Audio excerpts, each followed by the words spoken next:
کلوا من الطیبات، حلال کھانا ہے، حرام نہیں کھانا، حلال کھانا ہے، حرام نہیں کھانا،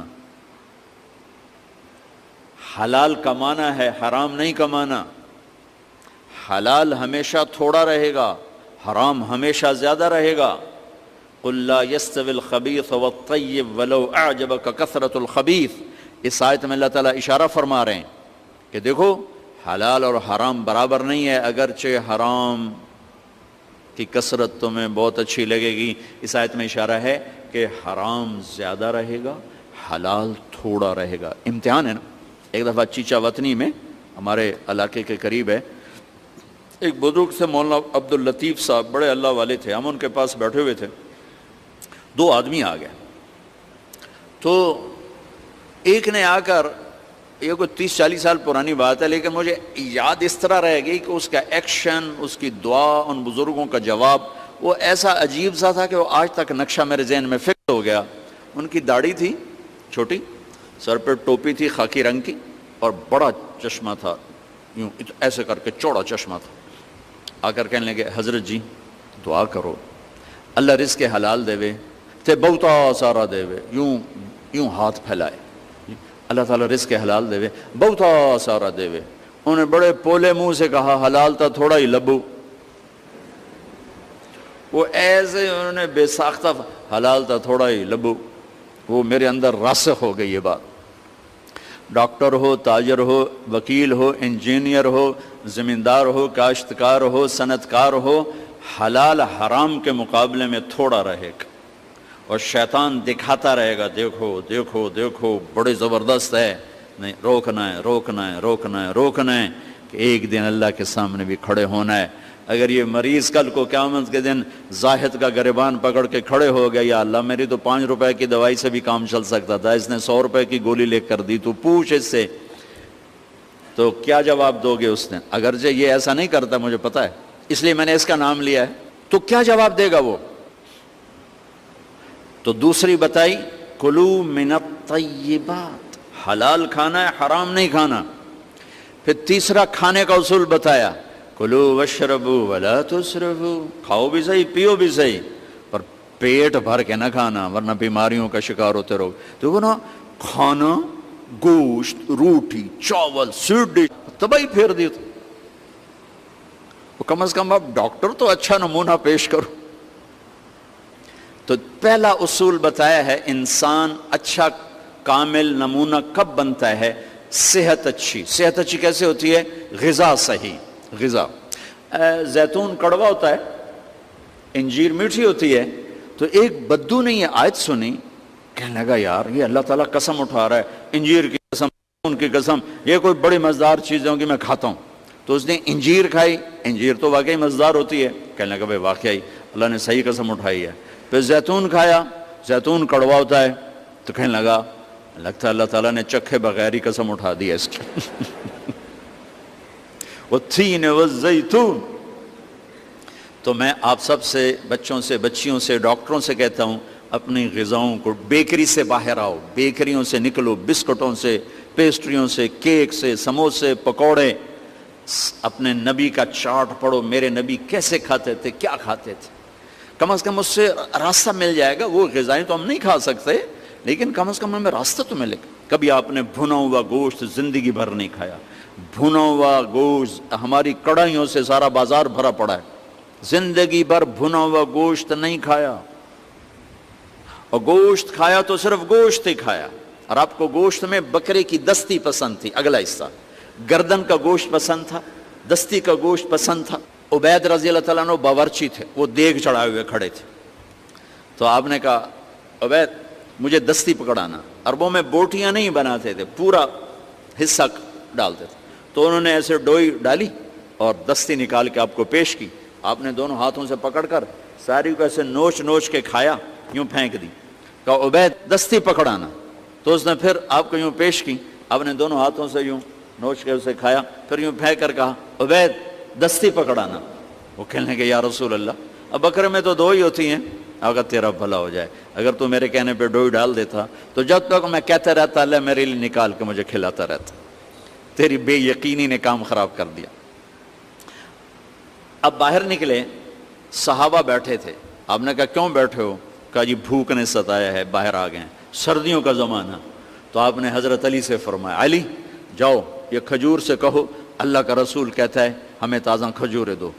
اگر حضرت علی بھی عبید کی طرح کہہ دیتے کہ جی یا رسول اللہ کھجوریں تو سردیوں میں کوئی نہیں ہوتی، تو پھر وہیں اللہ کی مدد رک جاتی۔ تو علی کا مقام تو عبید سے بہت اوپر تھا، وہ ایک دم اٹھے، کہنے لگے اللہ کا رسول کہہ رہا ہے ہمیں تازہ کھجوریں چاہیے۔ تو شدید سردی میں درختوں کھجور کے پتوں سے تازہ ٹپ ٹپ ٹپ کھجوریں اتنی گریں کہ پوری چادر بھر گئی۔ تو آپ نے چادر اٹھا کے لاؤ بھائی کھاؤ بھائی، آپ نے سب کو کھلایا۔ تو آپ کو گوشت میں دستی پسند تھی، لیکن آپ گوشت کھاتے تھے، ساتھ اور کوئی چیز نہیں کھاتے۔ تو ایک آپ سے یہ کہ ایک مسلمان کے ذمے ہے اپنی صحت کی حفاظت کرے، کہ اس سے کام لینا ہے، دنیا کا بھی، دین کا بھی، خدمت کا بھی۔ ایک مریض کو سکھ پہنچانا کتنی بڑی بات ہے۔ میرے نبی نے کہا قیامت کے دن اللہ تعالیٰ فرمائیں گے ایک آدمی سے، میرے بندے میں بیمار تھا تو نے میرا حال ہی نہ پوچھا۔ وہ کہے گا یا اللہ آپ تو بیمار ہو ہی نہیں سکتے۔ تو اللہ تعالیٰ فرمائیں گے میرا فلاں بندہ جو بیمار تھا اگر تو اس کا حال پوچھتا تو ایسا تھا جیسے تو نے میرا ہی حال پوچھا۔ تو جب حال پوچھنے پر یہ مقام ہے تو علاج کرنے پہ کیا ہوگا؟ کسی کو سکھ پہنچانے پہ کیا ہوگا؟ صرف حال پوچھنے پر۔ اور کیا کہا؟ فلاں بندہ، یہ نہیں کہا میرا مومن بندہ، متقی بندہ، نیک عورت، اچھی عورت، فلاں بندہ بندی، کوئی ہندو، سکھ، دیریا، عیسائی، مسلمان، کافر، مشرک بیمار تھا، حال پوچھتے۔ ایک یہودی بچہ آپ کی خدمت میں آیا کرتا تھا، کچھ دن نہیں آیا، آپ نے کہا وہ بچہ کہاں ہے؟ کہا جی بیمار ہے۔ کہا چلو اس کا حال پوچھیں۔ 7 میل پیدل چل کے گئے اس کا حال پوچھنے۔ ہم اپنے بھائی کا حال نہیں پوچھنے جاتے؟ تو میرے عزیزو، ایک چارٹ ہے اس جسم کا، اس کو وہ دینا جو اللہ اس کا رسول کہتا ہے۔ پھر دوسرا ہے جسم کے ساتھ روح کا، روح باقی رہتی ہے، جسم مٹی میں مل کے خاک ہو جاتا ہے، صفر ہو جاتا ہے۔ اس کی غذا 2 چیزیں ہیں، وَطُورِ سِینِین وَهَذَا الْبَلَدِ الْأَمِین، وَطُورِ سِینِین وَهَذَا الْبَلَدِ الْأَمِین۔ اور مجھے قسم ہے طور سینین کی، یعنی جہاں تورات اتری، وَهَذَا الْبَلَدِ الْأَمِین، اور مجھے قسم ہے اس مکہ کے امن و امانت والے شہر کی جہاں قرآن اترا۔ تو 2 جگہوں کا تعلق روح کے ساتھ ہے، ان کو بعد میں ذکر کیا ہے۔ ایک طور سینا جہاں پہلی کتاب تورات اتری، اور ایک مکہ جہاں آخری کتاب قرآن اترا۔ اب جیسے غذاؤں میں تو 2 چیزیں ذکر کی ہیں، دونوں کی ضرورت ہے، پھل بھی کھاؤ، روٹی بھی کھاؤ، چاول بھی، ہر شے کھاؤ، اگر کوئی مرض نہیں ہر شے کھاؤ، لیکن احتیاط سے کھاؤ، پیٹ بھر کے نہ کھاؤ، کہ میرے نبی کو انتہائی ناپسند تھا یہ۔ ساری زندگی آپ نے ایک وقت کھانا کھایا، 2 وقت کبھی نہیں کھایا، اگلے وقت میں تھا بھی تو آپ چھوڑ دیتے تھے، نہیں کھاتے تھے، اور پیٹ بھر کے کبھی نہیں کھایا ہے۔ تو 2 چیزیں طور سینین اور بلد الامین، اس میں ہمیں اب ایک کی ضرورت ہے، دوسرے کی نہیں۔ طور سینا میں تورات اتری، اور تورات قرآن میں اتر گئی کہ میرے نبی نے کہا اوتیت المثانی مکان التورات، مجھے تورات کے بدلے میں سورۃ فاتحہ مل گئی ہے۔ تو تورات آ گئی قرآن میں، والمائدۃ مکان الانجیل، اور انجیل کے بدلے میں سورہ مائدہ مل گئی ہے، والحوامیم مکان الزبور، اور زبور کے بدلے میں حامیم مل گئی ہیں، وفضلت بالمفصلات، اور باقی قرآن کے ذریعے سے مجھے عزت ملی ہے۔ دوسری چیز جس کی یہ ڈاکٹرز کو، لیڈی ڈاکٹرز کو، ایک تاجر کو، ایک صنعتکار کو، ایک افسر کو ضرورت ہے، وہ قرآن ہے، جو ہمارے روح کی غذا ہے، کہ قرآن سے آشنائی کے قرآن کیا کہتا ہے۔ یہ اللہ کا پیغام ہے، ھذا بلاغ للناس، لوگوں تک پہنچانے کے لیے ہے، اور اس کو اللہ تعالیٰ نے شفاء لما فی الصدور، یہ دلوں کی شفا ہے، ہدن و رحمت للمؤمنین، ایمان والوں کے لیے ہدایت بھی ہے اور رحمت بھی ہے. ان ھذا القرآن یہدی للتی ہی اقوم، یہ سیدھا راستہ بھی بتاتا ہے. یہ وہ کتاب ہے جس کا ٹائٹل ہے لا ریب فی. ساری دنیا کے دانشور جو مرضی لکھیں، کوئی یہ نہیں لکھ سکتا کہ جو کہہ رہا ہوں شک سے بالا تر ہے. میرے رب کا فرمان ہے کہ جو کچھ اتارا جا رہا ہے، کہا جا رہا ہے، یہ شک و شبہ سے بالا تر ہے. دوسری چیز، اس کی ڈاکٹر کو بھی ضرورت ہے، اور تاجر کو بھی ضرورت ہے، عالم کو بھی ضرورت ہے، بچیوں کو ضرورت ہے، آپ کو ضرورت ہے، ایک میاں بیوی کو ضرورت ہے. وہ قرآن ہے. قرآن زندگی گزارنے کا طریقہ بتاتا ہے. اللہ سے کیسے جڑنا ہے یہ طریقہ بتاتا ہے. اللہ کے بندوں سے کیسے جڑنا ہے یہ طریقہ بتاتا ہے. اللہ سے جڑنے کا ذریعہ ہے کبیرہ گناہوں سے بچنا. اتق المحارم تکن اعبد الناس. کبیرہ گناہوں سے بچو، اللہ کے عبادت گزار بن جاؤ گے. اللہ سے جڑنے کا ذریعہ ہے اس کی بندگی اور اطاعت اور اس کے فرائض کا ادا کرنا. اس کے فرائض میں نماز سر فہرست ہے. 700 دفعہ قرآن میں نماز کا ذکر آیا ہے، اور 10 دفعہ اقیم الصلاۃ وآتوا الزکاۃ، اقیم الصلاۃ وآتوا الزکاۃ، اقیم الصلاۃ وآتوا الزکاۃ. 10 دفعہ اللہ نے کہا نماز پڑھو زکوٰۃ دو، نماز پڑھو زکوٰۃ دو. عبادات میں مردوں عورتوں کے لیے نماز سب سے اعلیٰ درجے کی چیز ہے. جعلت قرۃ عینی فی الصلاۃ. آپ کلاس لے رہے ہیں، نماز سر پہ آ گئی ہے، اب آپ مسجد کی طرف بھی جائیں. آپ کلینک میں بیٹھے ہیں، نماز کا وقت آ گیا ہے، آپ 10 منٹ کا وقفہ لیں اور اپنے اللہ کے سامنے سجدے میں سر رکھیں. پھر آپ اپنے کلینک پر آئیں. آپ آپریشن کر رہے ہیں، وہاں سے نکلنا مشکل ہے، آپ 10 منٹ بعد نماز پڑھ لیں، لیکن چھوڑنے کی گنجائش نہیں ہے. گھر میں بچوں کے ساتھ خاتون مشغول ہے، اللہ کا بلاوا آ گیا، اب اللہ کے سامنے کھڑے ہو جائیں کہ اللہ تعالیٰ نے آپ کو بلایا ہے، اور یہ سر زمین پہ رکھنا میری آپ کی سب سے بڑی معراج اور عزت اور عظمت اور کامیابی ہے. اور میرے نبی کا دنیا سے جاتے ہوئے آخری پیغام تھا الصلاۃ، میری امت نماز نہ چھوڑنا. علی رضی اللہ تعالیٰ عنہ کو تیر لگا جنگ میں، اور تیر ران میں لگا. وہ ایسا کھب گیا کہ نکالیں تو نکلتا نہیں تھا، زور لگائیں تو درد ہوتا تھا. تو ان کا اسے چھوڑ دو. نماز کے لیے کھڑے ہو گئے، نماز کی نیت باندھ کے کھڑے ہو گئے، نماز شروع کر دی. تو انہوں نے نماز کے دوران تیر نکالا تو ان کے جسم میں اتنی جنبش بھی نہیں ہوئی. نماز کے بعد فرمانے لگے تیر کا کیا بنا؟ کہا جی نکال لیا. کہ مجھے تو کوئی پتہ نہیں چلا. عروہ بن زبیر رضی اللہ عنہ کے وہ پاؤں کا وہ گینگرین ہوگی، گینگرین. تو وہ ڈاکٹروں نے کہا جی اب یہ کاٹنا پڑے گا، نہیں کاٹا تو آگے اوپر جائے گا سارا. ان کا ٹھیک ہے کاٹ دو. تو پھر آپ شراب پی لیں تاکہ آپ بے ہوش ہو جائیں، پھر ہم کاٹ دیں. فرمانے لگے کہ شراب اور ایمان ایک پیٹ میں جمع نہیں ہو سکتے. جس پیٹ میں شراب جاتی ہے اس سے ایمان نکل جاتا. تو فرمایا میں ایسا کرتا ہوں، میں نماز شروع کرتا ہوں تو میرا پاؤں کاٹ دینا. تو بیٹھے اور ایک پاؤں ایسے پھیلا دیا اور نماز کی نیت باندھ کے بیٹھ گئے. تو انہوں نے نماز کے دوران ان کا پاؤں کاٹا، اس کی پٹی کی، اور ان کا جسم اتنا بھی نہیں ہلا، اتنا.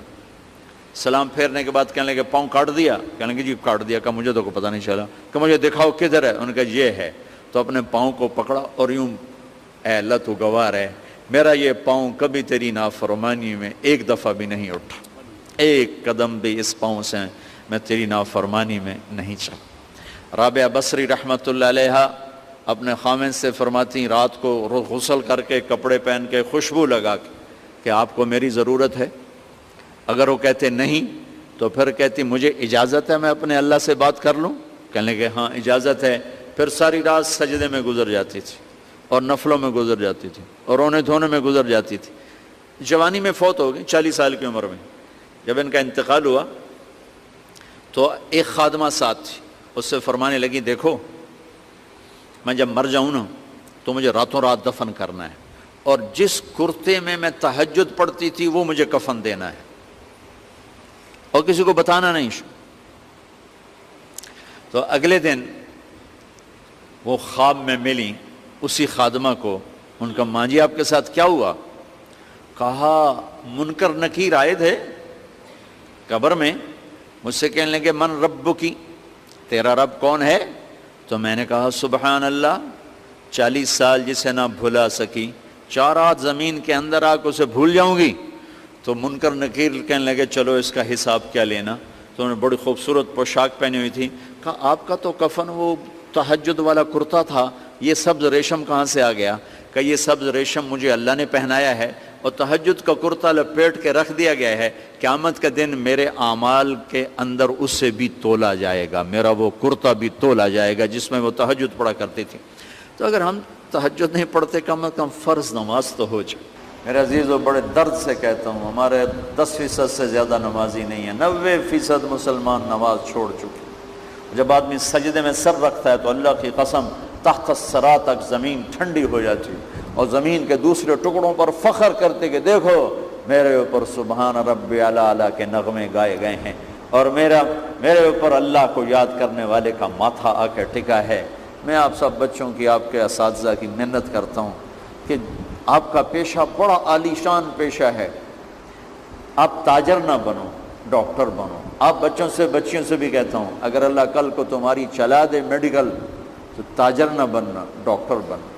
مسیحا بننا, ظالم نہ بننا, پتھر دل نہ بننا کہ آنے والے کی ہائے تمہیں رولانے کے بجائے مزید پیسے بنانے کے لیے کھڑا کر دے. ایسا نہ کرنا اللہ کے واسطے, ورنہ میرا یہ دیش کبھی بھی زوال سے نہیں نکل سکتا. ہم نے ایٹمی طاقت بن کے دیکھا لیکن ذلت کے پستیوں میں اور آگے چلے گئے اور نیچے چلے گئے. نماز نہ چھوڑو, کسی حال میں نہ چھوڑو. تمہاری کلاس چل رہی ہے, کلاس کے بعد جا کے پڑھو. آپ کلینک میں بیٹھے ہوئے ہیں, آپ دیکھ رہے ہیں کہ بھئی میں شاید مسجد میں جانے میں مجھے مشکل پیش آئی, فارغ ہو کر اپنے کلینک میں نماز کی جگہ بنائے. اللہ کے سامنے سر رکھنا. آپ گھر میں ہیں, نماز کے لیے جگہ مقرر کریں. تو قرآن کا ایک پیغام ہے عبادت, اللہ سے جڑنا. قرآن کا دوسرا پیغام ہے اخلاق, اللہ کے بندوں سے جڑنا, اللہ کے بندوں سے جڑنا, اللہ کے بندوں سے جڑنا, جس میں سب سے پہلا حق ماں باپ کا ہے. شادی ہو جائے تو بیوی کا ہے, اولاد ہو جائے تو اولاد کا ہے, بہن بھائیوں کا ہے, دوستوں کا ہے, رشتہ داروں کا ہے. آپ جو ڈاکٹر حضرات ہو کلینک کے چکر میں اپنے گھر کو بہت اپسٹ کرتے ہو, نہ بچوں کا ہوش نہ بیوی کو. اگر بیوی بھی ڈاکٹر ہو تو پھر سونے پہ سوگا, وہ اپنے کلینک ہو اپنے کلینک. میرے بچے یہاں ایک اسکول پڑھتے تھے تو اسکول کے پرنسپل میرے دوست تھے. میں ایک دفعہ ملنے گیا تو انہوں نے بڑا عجب واقعہ سنایا. کہا یہاں دو میاں بیوی ہیں, دونوں ڈاکٹر ہیں, اچھے مشہور. وہ ایک دن آفس آ گئے اور کہنے لگے کہ 3 دن ہو گئے ہمارے بچے کھانا نہیں کھا رہے, اور کچھ بتاتے بھی نہیں. کہنے لگے میں نے دونوں کو بلا لیا, میں نے ان سے کہا بھئی بچوں کیا بات ہے, آپ کھانا کیوں نہیں کھا رہے؟ کہا جی ہم اپنے امی ابو کے سامنے نہیں بتائیں گے, الگ بتائیں گے. تو کہنے لگے میں نے دونوں کو باہر بٹھا دیا. میں نے پوچھا بچوں اب بتاؤ. کہا جی صبح ہم ناشتے پر اٹھتے ہیں تو امی ابو سوئے ہوتے ہیں, ہم نے اسکول جانا ہوتا ہے, ہمیں نوکر تیار کراتے ہیں. دوپہر کو کھانے پر آتے ہیں تو امی ابو ہاسپٹل میں ہوتے ہیں تو ہمیں نوکر کھانا کھلاتے ہیں. شام کو کھانے پر بیٹھتے ہیں تو امی ابو کلینک میں ہوتے ہیں, ہمیں نوکر کھانا کھلاتے ہیں. ہمیں کئی دن گزر جاتے ہیں, نہ ماں کے ساتھ بیٹھنا نصیب ہوتا ہے نہ باپ کے ساتھ بیٹھنا نصیب ہوتا ہے. تو ہم نے احتجاج کیا ہے کہ ہم گھر میں کھانا ہی نہیں کھائیں گے. تو ایسا کلینک نہ چلاؤ کہ جس سے آپ انسانی حقوق ضائع کرو. اب مریض اتنے زیادہ ہیں کہ سارا دن ساری رات بیٹھو, مریض ختم نہیں ہوں گے. تو ان لنفسک علیک حقا, آپ کی جان کا آپ پر حق. ان لزوجک علیک حقا, آپ کی بیوی کا آپ پر حق ہے. آپ کی اولاد کا آپ پر حق ہے, آپ کے مہمان کا آپ پر حق ہے, آپ کے مریض کا آپ پر حق ہے. لیکن اس طرح کا کلینک اور ڈاکٹری کے نہ بچوں کا ہوش نہ بیوی کا ہوش, اور بیوی بھی ڈاکٹر بن جائے تو اسے دونوں پیسہ ہی بنانا ہے, صرف اسی کا نام زندگی ہے. تو بہت امبیلنس لائف ہے. جن کے کلینک چل جاتے ہیں, ساری رات بیٹھے ہوئے ہیں, سارا دن ہاسپٹل میں ہیں, رات کو کلینک میں ہیں, تو گھر کس وقت جائیں گے؟ اللہ کے ساتھ کب باتیں کریں گے؟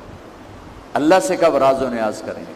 بیلنس کرنا زندگی کا خوبصورت جو فریم ہے وہ زندگی کو بیلنس کرنا ہے. اس طرح کل آپ کو اللہ ڈاکٹر بنا دے تو بچوں ایسا نہ کرنا کہ پیسے کے پیچھے اولاد بھی بھول جائے، ماں باپ بھی بھول جائیں، رشتہ دار بھی بھول جائیں، صرف کلینک اور مریض، کلینک اور مریض، کلینک اور مریض. ایسا نہ کرو. زندگی کو ایک ترتیب دو. ماں کو ٹائم دو، باپ کو ٹائم دو، بیوی کو ٹائم دو، بچوں کو ٹائم دو. یہ تمہارا اصل سرمایہ ہے. اگر ماں باپ زندہ ہیں تو میرے نبی نے کہا ماں کے قدموں تلے جنت ہے. میرے نبی نے کہا کاش میری ماں زندہ ہوتی، میں اس کی ایسی خدمت کرتا کہ میں عشاء کی نماز کے مصلی پہ کھڑا ہوتا اور میں سورۃ فاتحہ پڑھ رہا ہوتا اور ادھر سے آواز آتی محمد. میری ماں مجھے بلاتی تو میں ماں کے لیے نماز توڑ دیتا. میں کہتا اماں جی حاضر، میں حاضر. ان رشتوں کو ٹائم دینا، باپ کو ٹائم دینا، مریض ہے اس کو ٹائم. ایک بدو نے اپنی ماں کو اٹھایا ہوا کندھے پر اور حج کرایا، طواف کرایا. پھر اپنی ماں سے پھر حضرت عبداللہ بن عمر سے کہنے لگا کیوں جی میں نے ماں کو حج بھی کرا دیا، طواف بھی کرا دیا، میں نے ماں کا حق ادا کر دیا. تو عبداللہ بن عمر نے فرمایا کہ تیری ماں نے تجھے پالتے ہوئے جو تھک تھک کے لمبے سانس بھرے لیے لاکھوں کروڑوں اربوں، ان میں سے بھی ایک سانس کا حق بھی ادا نہیں ہوا. اور ایک شخص نے خراسان سے اپنی ماں کو اٹھایا، یہ خراسان ایران میں، اور پیدل مکے پہنچا کندھے پر بٹھا کر پیدل، اور حج کرایا. اور عبید اللہ بن عمیر رحمۃ اللہ علیہ سے کہا کیوں جی حضرت میں نے ماں کو کندھے پہ بٹھا کر پیدل حج کرایا، میں نے ماں کا حق ادا کر دیا. تو انہوں نے فرمایا کہ تیرے پیدا ہوتے وقت جو ماں نے دردیں جھیلی تھی نا، اس میں سے ایک لہر کا حق بھی ادا نہیں ہوا، ایک لہر کا حق بھی ادا نہیں ہوا. رشتوں کو ٹائم دینا. میرے نبی نے فرمایا سب سے بہترین قدم جو اٹھتا ہے انسان کا وہ اللہ کے راستے میں جہاد کا قدم ہے، اور اس کے بعد سب سے بہترین قدم جو اٹھتا ہے انسان کا وہ رشتہ داروں سے ملنے والا قدم ہے. اب ان ڈاکٹروں کو مہینوں گزر جاتے ہیں، جانے کی فرصت ہی کوئی نہیں. تو کوئی بیلنس تو ہو. صرف کلینک کے لیے تو زندگی نہیں بنائی گئی. اس طرح کی زندگی ہو بھائیو کہ آپ میرے نبی کی بتائی ہوئی ترتیب کے مطابق ہر رشتہ آتو کل ذی حق حقہ. میرے نبی دنیا کے سب سے بڑے انسان اور سب سے مصروف ترین انسان کے 6 بر اعظم کی نبوت اور آنے والے سارے زمانوں کی ذمہ داری، اور آپ کی 11 بیویاں، 2 انتقال کر گئے، 9 زندہ. روزانہ عصر کے بعد آپ اپنی ساری بیویوں سے ملاقات فرماتے تھے، ایک ایک کے گھر میں جاتے تھے، ملاقات فرماتے تھے، سب کا حال لیتے. پھر مغرب کی نماز پڑھ کے سب کو اپنے جس گھر کی باری ہوتی تھی اس میں جمع فرماتے تھے، اور پھر جس گھر کی باری ہوتی تھی اسی میں قیام فرماتے تھے.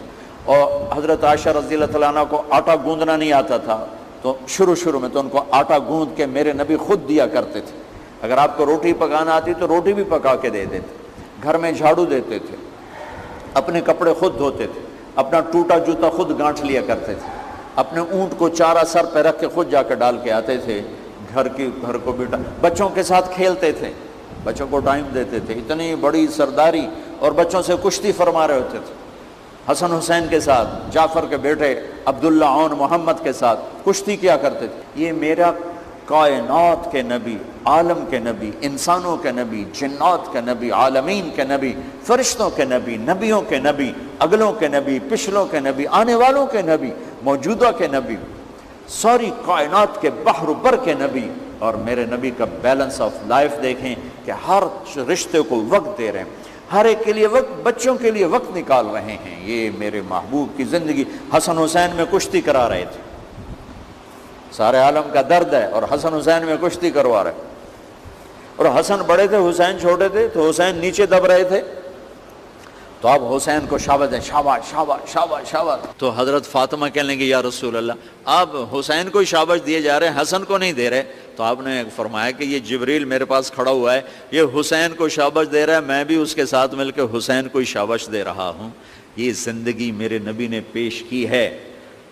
اور بھی دکھ ہیں زمانے میں محبت کے سوا، راحتیں اور بھی ہیں وصل کی راحت کے سوا، کلینک پیسہ، کلینک پیسہ، کلینک پیسہ، اسی کا نام زندگی؟ صبح کہیں بیٹھ رہے ہیں، شام کو کہیں بیٹھ رہے ہیں، دوپہر کہیں بیٹھ رہے ہیں، رات کہیں بیٹھ رہے ہیں۔ او بھائی بس کرو، بیلنس آف لائف، بچوں کو ٹائم دیں، بیوی کو ٹائم دیں، ماں باپ زندہ ہیں ان کو ٹائم، مر گئے ان کی قبروں پہ جائیں۔ میرے والد کو مرے 26 سال ہو گئے، میں نے آج تک ان کی قبر پہ جانا نہیں چھوڑا، حالانکہ میں اتنا سفر میری زندگی میں لکھ دیا اللہ تعالیٰ نے کہ میری زندگی ایک پہیہ بن گئی۔ میں کل بھی ایک دن کے لیے گاؤں گیا ہوں، لیکن میں نے وقت نکال کر جا کر اپنے ماں باپ کی قبر پہ حاضری دی ہے کہ ماں باپ کا حق ادا نہیں ہو سکتا۔ میرا نبی کہہ رہا ہے کاش ماں ہوتی جس کے لیے کل کائنات بنائے، کہتا ہے کاش میری ماں ہوتی۔ اور آپ 70,000 کا قافلہ لے کے چلے حج کو، 12,000 تھا جب مدینہ سے نکلے، اور مدینہ سے ملل سے روحا، روحا سے عطایا، عطایا سے عرج سے ابوا، یہ 5ویں رات ہے۔ ابوا ایک چھوٹا سا گاؤں ہے، اب بھی چھوٹا سا گاؤں ہے، وہاں آپ کے قافلے نے سٹے کرنا تھا۔ 70,000 ایک وادی ہے، اس وادی سے پہلے پہاڑ ہیں جس میں آج سے 57 سال پہلے جب میرے نبی 6 سال کے تھے تو آپ اپنی ماں کے ساتھ واپس مدینہ سے مکہ آ رہے تھے، اور ابوا کے پہاڑوں میں ایک دم حضرت آمنہ کا انتقال ہو گیا، 25 سال کی عمر اور انتقال ہو گیا۔ کالے پہاڑوں میں قبر ہے۔ سن 2000 میں قبر کی زیارت کے لیے گیا تھا، عمرے پہ گیا تھا، تو وہاں ایک رہبر کو ساتھ لے کر گیا تھا۔ میری زندگی سفروں میں گزری ہے، میں نے بیت اللہ کے اندر 2 دفعہ سجدے کیے ہیں، لیکن میں جو کیفیت میری حضرت آمنہ رضی اللہ تعالیٰ عنہ کی قبر پہ بنی ہے، کبھی زندگی بھر میں نے وہ کیفیت محسوس نہیں کی۔ ایک سورج ڈوب رہا تھا، موسم سوگوار سا، کالے پہاڑوں کا اندھیرا، پھر 1400 سال پہلے میں وہ منظر دیکھنے کی کوشش کر رہا تھا جس میں وجہ کائنات محمد الرسول اللہ، جس کے لیے کائنات بنائی گئی، جس کے چہرے کی قسم والضحیٰ، جس کی زلفوں کی قسم واللیل اذا سجا، جس کے شہر کی قسم وہذا البلد الامین، جس کے قرآن کی قسم قاف والقرآن المجید، جس کا وکیل صفائی بن کے قسم والنجم اذا ہوا ما ضل صاحبکم وما غوا، جس کی صفائی پیش کرتے ہوئے قسم فلا اقسم بما تبصرون وما لا تبصرون، جس کے بول کی قسم وقیل ہی یا رب ان ہؤلاء قوم لا یؤمنون، جس کو عزت سے پکارا یا ایھا النبی، جس کو پروٹوکول دے کے پکارا یا ایھا الرسول، جس کو محبت سے پکارا یا ایھا المزمل، جس کو لاڈ سے پکارا یا ایھا المدثر، جس کے نسب کو آدم تک باقی رکھا، محمد بن عبداللہ بن عبد المطلب بن ہاشم بن عبد مناف بن قصی بن کلاب بن مرہ بن کعب بن لوی بن غالب بن فہر بن مالک بن نضر بن کنانہ بن خزیمہ بن مدرکہ بن الیاس بن مدر بن نزار بن معد بن عدنان بن اود بن حمیسہ بن سلامان بن عوز بن بوز بن قموال بن ابی بن عوام بن ناشد بن حزاب بن بلداس بن یدلاف بن طابخ بن جاہم بن ناحش بن ماخی بن عیفی بن عبقر بن عبید بن الدعاء بن حمدان بن سنبر بن یثربی بن یحزن بن یلحن بن ارعوا بن عیدی بن زیشان بن عیسر بن اقناد بن ایہام بن مقصر بن ناحد بن زار بن سمی بن مزی بن عوض بن عرام بن قیدار بن اسماعیل بن ابراہیم بن آدر بن ناحور بن سروج بن رعو بن فائج بن عابر بن ارفخشاد بن سام بن نوح بن لامک بن متوشال بن ادریس بن یرد بن ملحلئیل بن قینان بن آنوش بن شیس بن آدم علیہ السلام، جس کے لیے رخ انور سے پردہ ہٹایا فکان قاب قوسین او ادنا۔ اتنی بڑی شخصیت، کاش تم وہ جگہ دیکھو جہاں وہ 6 سال کا معصوم بچہ تڑپ رہا ہے اور ماں کا لاشا 25 برس کی عمر میں سامنے بے حس و حرکت پڑا ہوا ہے۔ میں وہاں کھڑا پگھل رہا تھا۔ میں نے اس قصے کو ہزاروں دفعہ بیان کیا ہے، ہر دوسرے تیسرے بیان میں میرا یہ قصہ آ جاتا ہے، اور ہر دفعہ میں ایسے ہی بے قابو ہو کے روتا ہوں جیسے میں پہلی دفعہ بیان کر رہا ہوں کہ میں اس درد کو شاید قبر میں لے جاؤں، بھلا نہ سکوں گا۔ اور میں اللہ کا شکر ادا کرتا ہوں کہ اس نے مجھے اس جگہ پہنچایا، اور میں نے اپنے نبی کا درد وہاں جا کے دیکھا، آنکھوں سے دیکھا۔ دل کی دھڑکنوں میں اس درد کو بسایا ہے میں نے کہ ہاں اللہ، جس کے لیے تو نے کائنات بنائی، اس جنگل میں اس کی ماں کو مارا کہ آنسوں پوچھنے کے لیے دادی نہیں، دادا نہیں، خالہ نہیں، چاچا نہیں، چاچی نہیں، ماں ماں ماں، جواب کوئی نہیں، ماں ماں ماں، جواب کوئی نہیں۔ اتنا اونچا پہاڑ ہے جتنا آپ کا یہ ایڈیٹوریم کی چھت ہے، اور ایسے ہی پہاڑ کے اوپر ایسے قدرتی فرش ہے کوئی 10x10 کا قدرت، باقی سارے پہاڑ ایسے ہیں ایسے، اور وہ ایسے جیسے اللہ نے پہلے سے رکھا تھا کہ یہیں میرے نبی کی ماں کو سلانا ہے۔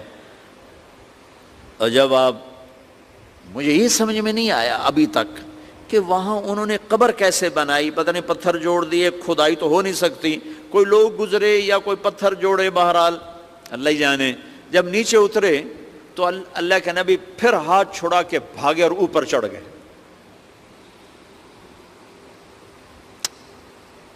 کاش تم وہ جگہ جاؤ اور دیکھو کہ جس کے لیے کائنات بنائے اسے کتنے بڑے دکھ سے گزارا ہے۔ اب بھاگے، اوپر چڑھ گئے، پیچھے ام ایمن بھاگی، اوپر کیا دیکھا، کیا ماں کی قبر پر یوں لیٹے ہوئے تھے اور پتھروں کو سینے سے لگایا ہوا تھا۔ قریب آئیں تو سنا آپ کہہ رہے تھے، ماں جی آپ کو تو خبر تھی آپ کے سوا میرا کوئی نہ تھا، پھر آپ مجھے چھوڑ کے کیوں چلی گئے؟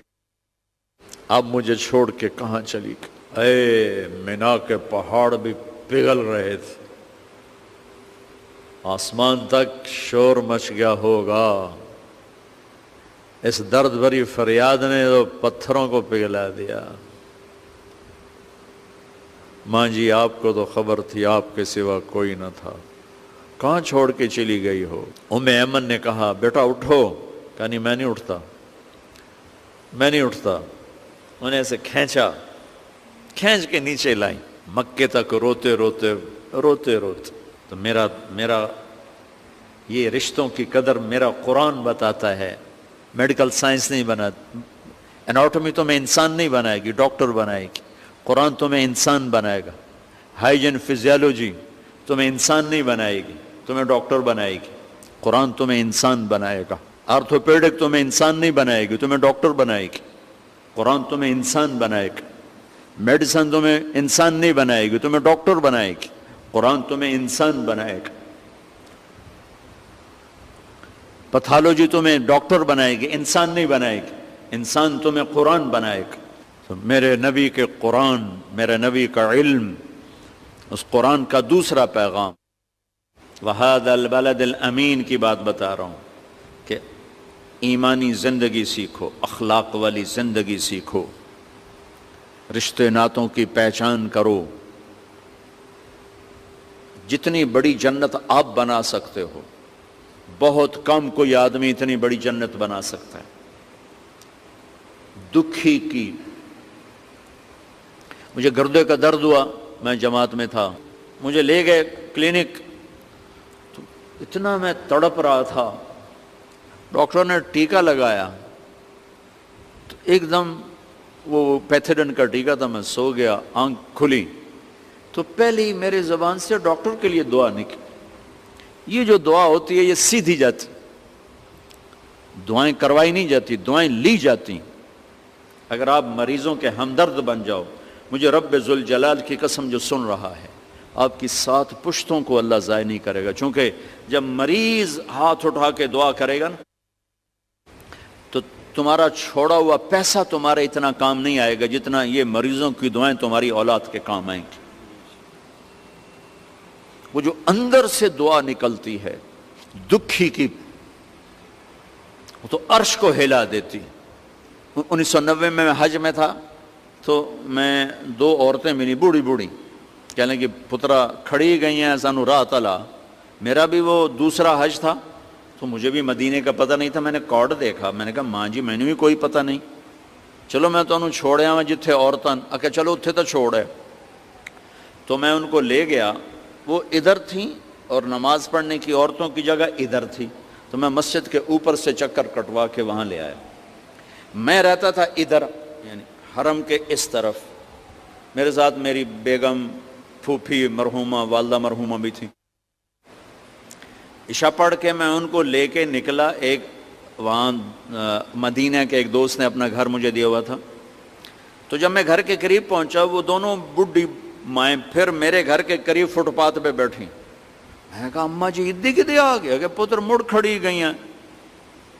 میں کہا اچھا آ جاؤ. میں نے ان کو ساتھ لیا، اپنے مکان پہ لے گیا. میں نے اپنی بیگم سے کہا ان کو کھانا کھلاؤ. وہ کارڈ لے کر میں نے اپنے دوست کو فون کیا جس کے گھر میں ٹھہرا تھا کہ اپنی گاڑی بھیجو. اس نے گاڑی بھیجی. میں اس کے دفتر گیا، اس کو دفتر سے اٹھایا. میں نے کہا چلو یہ ایڈریس تلاش کریں. ہمیں کوئی پونا گھنٹہ لگا. ہم نے وہ جگہ تلاش کر لی. جگہ تلاش کر کے میں واپس آیا. دونوں مائیں 70+ تھیں. وہ روٹی چھوٹی کھا کے سوئی پڑی تھیں. میں نے کہا اماں جی اٹھو تہاڈا گھر ویکھ آیا تانوں چھڈ آواں. تو ایک نے کہا وے پترا تینوں اللہ اپنے سونے دیاں زیارتاں کرائی رکھے. تو میں نے اپنی بیوی سے کہا کہ یہ دعا قبول ہو گئی ہے، کہ یہ وہ دعا ہے جو سیدھی جایا کرتی ہے. 1990 سے آج تک صرف 94 کا ناغہ ہے کہ میں انگلینڈ چلا گیا جماعت میں اور میرا حج رہ گیا، ورنہ 90 سے اب تک کسی سال کا ناغہ نہیں. ہر سال مصروفیت کے باوجود اللہ کہاں سے کھینچ کے اٹھا کے لے جاتا ہے، وہ ماں کی اس بڈھیا کی دعا ہے. میں طواف کر رہا تھا تو میری نظر پڑی، میرا ایک دوست وہ مقام ابراہیم کے پاس نفل پڑھ کے دعا مانگ رہا تھا. میں کھڑا ہو گیا کہ اگر میں آگے نکل گیا تو پھر یہ بھی اٹھ جائے گا اور میں بھی نکل جاؤں گا، ملاقات نہیں ہو سکے گی. میں طواف میں ہی کھڑا ہو گیا. وہ ایسے دعا مانگتے اس کی یوں نظر پڑی تو اس نے دعا چھوڑی اور بھاگا میرے پاس آ کے ملا. کہنے لگا تمہیں خبر ہے میں کیا دعا کر رہا تھا؟ میں نے کہا نہیں. کہ میں کہہ رہا تھا یا اللہ وہ اماں کی دعا مولوی طارق جمیل کو لگی ہوئی ہے، وہ حج پہ ضرور آیا ہوگا، ہے کہاں مجھے ملا دے. کہا میں یہ دعا کر رہا تھا تیرے اوپر اللہ نظر پڑا. تو اللہ کی قسم جو دعائیں آپ لے سکتے ہیں ہم نہیں لے سکتے. آپ اپنی جائز محنت لیں، آپ کو حق حاصل ہے. تاجر نہ بنیں تو پھر جو دعائیں آپ کو ملیں گی آپ کی 7 پشتیں اس کا خزانہ سمیٹیں تو نہیں سمیٹ سکتے. یہ قرآن کا دوسرا حصہ ہے کہ لوگوں کے حقوق، جس کو حقوق العباد کہتے ہیں. ایک حقوق اللہ ہے تھوڑے سے، نماز، روزہ، حج، زکوٰۃ. حقوق اللہ ختم ہو گئے. حقوق العباد بارش کے قطر ماں کے لیے الگ ہے، باپ کے لیے الگ ہے، بیوی کے لیے الگ ہے، بچوں کے لیے الگ ہے، بھائی کے لیے الگ ہے، بہنوں کے لیے الگ ہے. پھر ہمارے معاشرے میں جوائنٹ فیملی سسٹم بہت بڑی نعمت ہے اگر شریعت کا پتہ ہو، اور بہت بڑا عذاب ہے اگر شریعت کا پتہ نہ ہو. اور میرا درد یہ ہے کہ میرے معاشرے کو گھر کی زندگی کا دین نہیں آتا. انتہائی امبیلنس معاشرہ ہے. ماں باپ کی وجہ سے بیوی پہ زیادتی نہ کرنا، بیوی کی وجہ سے ماں باپ پہ زیادتی نہ کرنا. ہمارے معاشرے میں چاہے ڈاکٹر کا سسرال ہو اور چاہے مولوی کا سسرال ہو، سسرال بے رحم ہے، سسرال ظالم ہے. لاکھوں میں کوئی ایک گھر ایسا ملتا ہے جہاں محبت دیکھنے کو ملتی ہے، ورنہ سسرال کا جبر ہے شدید قسم کا. اور آنے والی لڑکی اپنی ساس، اپنا سسر، اپنی نندیں، اپنے دیور سب کی نوکر بن کے آتی ہے. تو اس نے بچے کب پالنے ہیں، اس نے بچوں کی تربیت کب کرنی ہے. آنے والی لڑکی کے ذمے خامند کی روٹی پکانا بھی نہیں ہے، تو ذمہ ہے کیا؟ نسل کو تیار کرنا. نسل کب تیار ہوگی؟ جب اس کا ذہن صحیح ہوگا. اور کبھی تانا سنا خامند سے، کبھی سنا بھابھی سے، کبھی سنا دیور سے، کبھی سنا نند سے، کبھی سنا ساس سے، کبھی سنا سسر سے. اس مٹی تے سوا بچے پالنے، وہ تو اپنے بچے اٹھا کے پھینکے گی.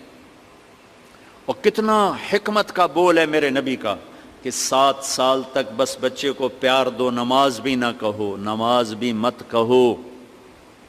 7 سال تک پیار دو، قریب کرو. 7 سال کے بعد نماز کا کہنا شروع کرو. ہم 3 سال کی عمر میں بچوں کو نرسری میں چھوڑ کے آ جاتے اور اس کے اندر میں ہم ایک زہر ڈال دیتے ہیں. 3 سال کا بچہ کبھی اسکول جانے کے لیے تیار نہیں ہے. اور میں قربان جاؤں اپنے نبی پر، 7 سال تک بس سینے سے لگا کے رکھو. ماں اور بچہ اور باپ بس. اب دیکھنا نا حضرت حاجرہ نے کیا کر کے دکھایا.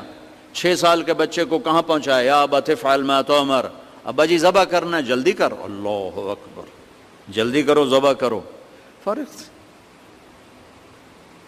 7 برس تک نماز بھی نہ کہو، 10 سال کا ہو جائے پھر نماز کا کہو، پھر نماز 7 سال کی عمر میں نماز کا کہنا شروع کرو، 10 برس کی عمر میں سختی شروع کرو. تو کیا کرو، صفات منتقل ہوتی ہیں. جب بچہ ماں کی گود میں ہوتا ہے، ماں متوجہ ہوتی ہے تو صفات منتقل ہوتی ہیں. اور جب اس کا ذہن ٹینس ہو، اس نے یہ کہا، اس نے وہ کہا، اس کو روٹی دینی ہے، اس کے کپڑے دھونے، اس کے کپڑے استری کرنے ہیں، تو وہ بچے کو ٹائم کب دے گی؟ تو یہ بہت امبیلنس سا معاشرہ ہے میرے بھائیو. اس کو سیکھو. میں جیسے نماز سیکھتے ہو، نبی کی معاشرت بھی سیکھو کہ آپ نے ایک مسلمان کا گھر کیسا ہونا چاہیے. آنے والی لڑکی کا حق ہے اسے الگ گھر لے کر دو. اگر اتنے پیسے نہیں، اسے الگ سیٹ اپ بنا کے دو. اس کا باتھ روم ہو، اس کا کچن ہو، اس کا کمرہ ہو. اگر اس کی بھی گنجائش نہیں ہے تو کم از کم ایک کمرہ، ایک باتھ روم اور ایک چولہا اس کی ضرورت ہے، اسے الگ دو. یہ کوئی شریعت کے خلاف نہیں ہے. اپنے گھروں کو اپنے نبی والی زندگی سکھاؤ، اپنی بیٹیوں کو اچھے اخلاق سکھاؤ، اپنے بچوں کو اچھے اخلاق سکھاؤ. تم نے کل کسی کی بچی کو گھر میں لانا ہے، کل ان بچیوں نے کسی کے گھر جانا ہے. یہ جانے والی کسی گھر کے لیے عذاب نہ بنے، اور یہ لے جانے والے کسی بچی کے لیے عذاب نہ بنے. ایک خوبصورت معاشرہ وجود میں آئے جس پر اللہ بھی راضی ہو، اللہ کا نبی بھی راضی ہو، اور فرشتے بھی خوش ہوں، اور اللہ راضی ہو کر دنیا اور آخرت بنا دے. اس ساری چیزوں کو سیکھنا یہ آپ سب بچے بچیوں پر فرض ہے، اور یہ ہماری اور آپ کی ذمہ داری ہے. یہ تبلیغ کا کام اس کو سیکھنے کی ایک خوبصورت ٹریننگ ہے اور محنت ہے. میں آپ سب سے عرض کروں گا، آپ بچوں سے، کہ آپ کو جب چھٹی ہو آپ تبلیغ میں جایا کرو. تبلیغ سے مراد ہے ایمان کی محنت کو. تبلیغ سے مراد کوئی اوروں کو پریچ کرنا نہیں ہے.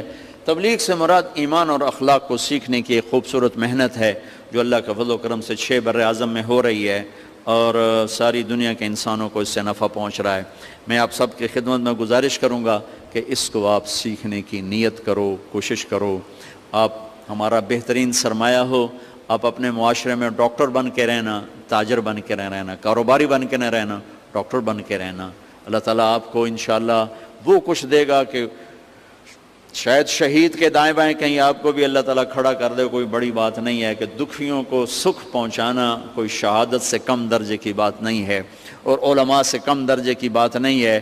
کسی ایک دکھی کی آپ کو دعا لگ گئی، آپ کی نسلیں سنور جائیں، آپ کی نسلیں